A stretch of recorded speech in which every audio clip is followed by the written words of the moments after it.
And thereafter, he refused sedatives because the sedatives would induce him to sleep, and that would be a break in repetition of Baba's name, and suffered.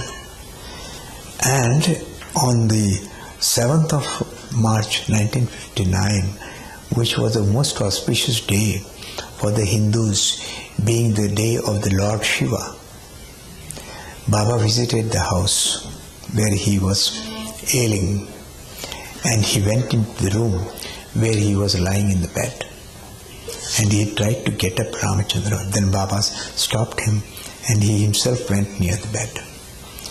And Gunatai, my mother, was there by the bedside, and Baba said that today is Mahashivratri, the day of Lord Shiva. And Ramachandra, Lord Shiva is standing before you today, so take his darshan.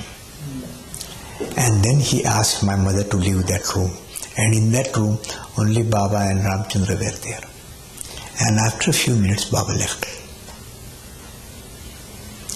And thereafter, on the 12th of March 1959, after 10 minutes past midnight of the 11th, that is 10 minutes of the beginning of 12th March, he dropped his body by taking Baba's name. In other words, repetition of Baba's name and his breath stopped at the same time. And this news was conveyed to Baba. And Baba had already instructed my mother that in case of such eventuality, you go ahead with the religious ceremonies, but preserve the ashes. And the ashes were preserved by her. And in April, Baba asked her to come to Mehrabad. And there she went with the ashes. And Baba took the sandalwood box containing the ashes in his own hands. The pit was already dug, and all the mandali were there. There was Adi, there was Padri, there was Pendu, there was Vishnu Master, there was Kutumba Shastri. And all of them were there. And with his own hands, Baba placed that box containing the ashes there in the pit. And with his own hands, he put flowers on that.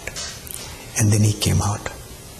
And he told all the mandali who were surrounding the pit that you go there one by one, put flowers on the box, and bow down there.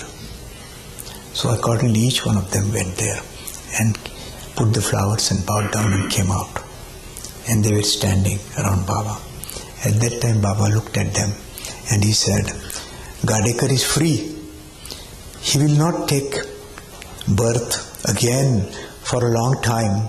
He is very fortunate that I, with my own hands, have placed the box containing the last remains of one of my dear ones in the grave.